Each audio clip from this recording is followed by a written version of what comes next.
Season 8 வந்து இப்போ ஒளிபரப்பாகி மிகப்பெரிய அளவில் நல்ல வரவேற்பு பெற்று வந்துட்டுருக்கு. இப்படி இருக்கக்கூடிய சூழ்நிலையில் ராணுவ அவர்களுக்கு அடிபட்டதுனால அவங்களுடைய வீட்டிலேருந்து ஒரு பெட்டி வந்திருக்கு.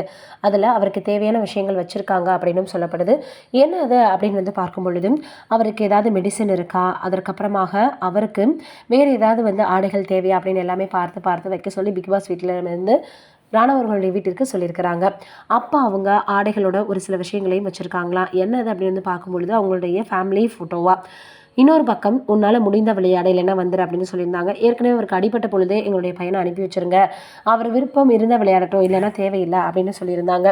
இந்த நிலையில் இப்போ மறுபடியும் வந்து ராணா அவர்கள் வந்து இல்லை, நான் வந்து எதிர்த்து நின்று போராடி விளையாடுவேன் அப்படின்னு சொல்லியிருந்தாரு.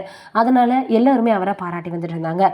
இப்போ இந்த விஷயம் ரொம்பவே சமூக வலைதளங்களில் வைரலாக பரவி வந்துட்டுருக்கு. ராணா அவர்களுடைய வீட்டில் இருந்து அவருக்கு என்ன வந்துச்சுன்னு தெரியுமா அப்படின்னு எல்லாருமே பேசி வந்துட்டுருக்காங்க.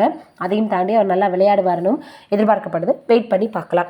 இது ஒரு புறம் இருக்க, பிக் பாஸ் வீட்டில் இன்னொரு கட்டமாக மணி சேலஞ்ச் வந்து வரும். அதில் மணி பாக்ஸ் வந்து வந்துச்சுன்னா நிச்சயமாக நான் எடுப்பேன், நீ எடுப்பேன்னு ஏற்கனவே நிறைய பேர் பேசி வந்துட்டு இருக்காங்க. ரஞ்சித் அவர்கள் கூட கேட்டிருந்தாரு, எனக்கு என்னமோ என்னுடைய பேர் ரொம்பவே டேமேஜ் ஆகுது அப்படின்ற மாதிரியான ஒரு சந்தேகம் இருக்குன்னு கூட நடிகர் ரஞ்சித் அவர்கள் சொல்லியிருந்தார்.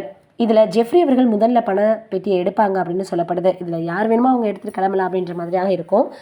விஜே விஷால் அவர்கள் கூட என்னென்ன தான் நடக்கட்டும் அப்படின்ற மாதிரி தான் இருக்கார்.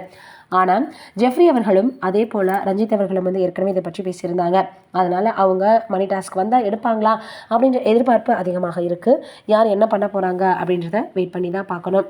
கேம் அப்படின்றத கேமாக விளையாடாமல் நிறைய பேர் அதை வந்து பர்சனலாக வந்து எடுத்துக்கக்கூடியவர்களும் இருக்காங்க. அதை புரிஞ்சுக்கிட்டு விளையாடி டைட்டிலில் வின் பண்ணக்கூடியவர்களும் இருக்காங்க. பிக் பாஸ் சீசன் 8 யார் தான் வின் பண்ண போகிறா அப்படின்றத பொறுத்திருந்து பார்க்கலாம். இன்னும் எத்தனை டாஸ்க்குகள் வரப்போகுது அப்படின்றது தெரியல.